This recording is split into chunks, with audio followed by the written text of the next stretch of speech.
What is up, guys? It's Mason once again, and today we're going to take a look at some of the games that were played in round 1 of the Ghana National Championships 2020. So the first game we're going to look at is a game between Prince Akpa and FM John Kojo Hasford. So let's take a look at it. We have e4, e5, knight to f3, d6, the Philidor's defense, knight to c3, knight to f6, bishop to c4, and a key move here, bishop to e7. Making a move like knight to c6 is a very bad idea because you allow these kinds of attacks. And you know, this just puts black in a very bad position. So after bishop to e7, knight to g5 doesn't work because you have castles as black.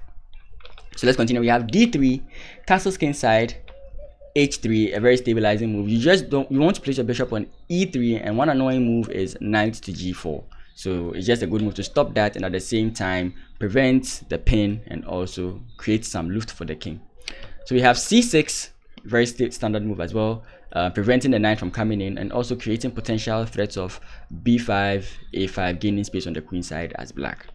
So we have d4 here, knight b to d7, a4, queen to a5, probably preparing a5, probably preparing b5. But the problem here is after castles queenside, black plays queen to c7. Now queen to c7 is a normal idea in this position. You want your queen here defending the pawns. You could play rook to e8 and then transfer your knight over to the g6 square. But black makes a very questionable decision here after queen to a5 coming back to c7, and that loses the tempo. I think slightly better would have been to play just b5 in this position because now the queen supports it. Ideally, with the queen not being over here, b5 doesn't work. So with the queen here, b5 works because now you force the bishop of this active diagonal to, let's say, d3, and after b4 you gain a lot of space on the queen side, and that creates a potential for attack. Imagine locking the center. Black has more potential on the queen side. So a very strange decision here by black, but I mean it's not really lost at this position, so it's not so bad. So we have queen to c7, bishop to b3, h6, bishop to e3, rook to e8, rook to e1, knight to f8, like we said, possibly trying to transpose the knight to g6, or in some cases to e6, where he could get the f4 or d4 square as an outpost. So we have knight to d2, a queen to d2, connecting the rooks, and then bishop to e6, goading white into taking the bishop, so he could get the knight into one of these squares as we have talked about.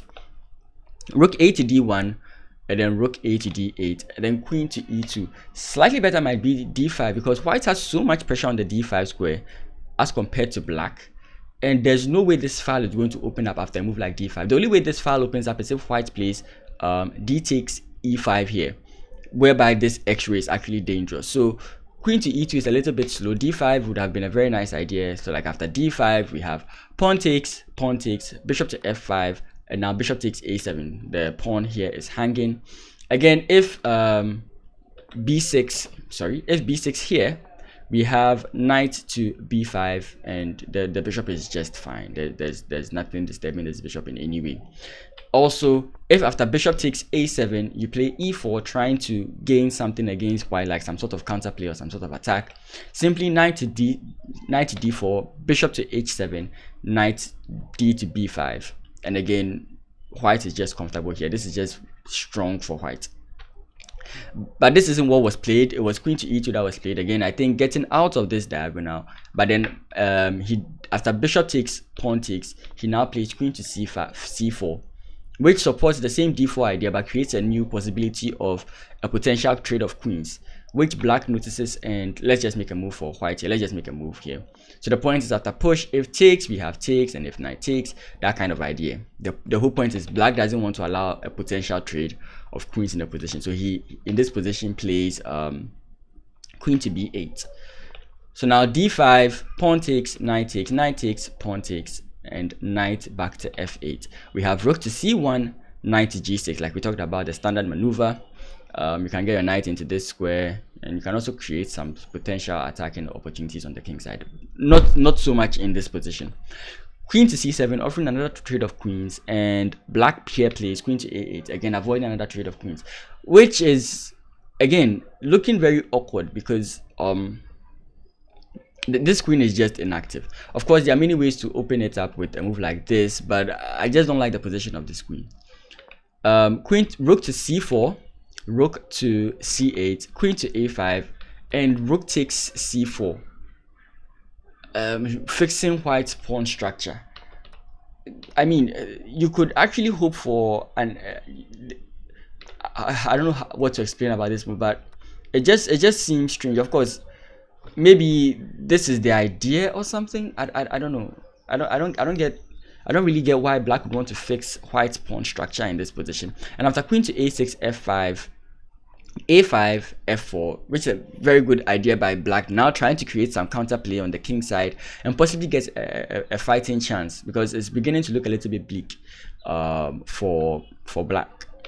Now we have b takes a5, queen takes a5, and bishop to d8, bishop to d8, queen to a6, and bishop to b6. Now black has chances to draw, and now he has been able to activate his very bad bishop. So to stop this, white could have, rather than playing queen takes a5, played bishop takes a5, and that kind of stops this idea.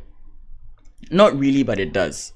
You could actually, I don't know if this is arguably, no, it's not even going to be that much of a question here. So I think you just have chances here as I think I just think this is very good for I just think bishop takes a5 is very good for white in this position, mainly because of the activity of this bishop. Once the bishop got to b6, it made the position very playable for black, as compared to this where it's not as playable for black.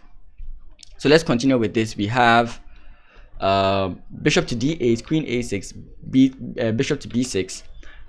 We have bishop to c3, queen to d8, queen to b5, rook to f8, b4. Finally trying to create a pass pawn on the queen side. Rook to e8 again. Black is basically saying he doesn't have any active moves to make, so he's just going to be playing the rook left and right. But the engine provides a very nice idea here. Knight to h4, c5, knight takes f3, check, g takes f3, and then queen to c8 with an x-ray on the bishop, and also chances to create perpetual checks on the king side. Of course, I don't see the potential for that, because the queen can easily run away and there's no perpetual check. But the problem with this position is simply I think it's bishop takes here, bishop takes, pawn takes, and I think after rook takes here, it's okay for white. This position is just fine for white. So let's continue. We have c5, d takes, b takes, bishop to c7, d6, gaining more space and making those pawns more bad, as in bad as in bad as in powerful. Knight takes e5, knight takes e5, rook takes e5, rook takes e5, bishop takes e5, f3, queen to b3, check, king to h7, queen takes f3, queen to g5, and queen to e4, check. And in this position, FM John Kojo Hasford resigns the game. These pawns are just strong. You might have to trade off your bishop for one of these pawns. And when we trade into, let's say, an end game, it's a bishop, a pawn, a bishop and 4 pawns versus 3 pawns and versus 3 pawns, and this is just completely winning for white. So that's why in this position, white resigned the game, which is a very big win for Prince Akpa. He's not really been playing OTB tournaments, at least to my knowledge, and recently he's just been getting to the groove of things, and he has been performing very well. We do know that his blade skill is very good, but to see that his classical skill is good as well is very nice to see. So let's get on to the other games.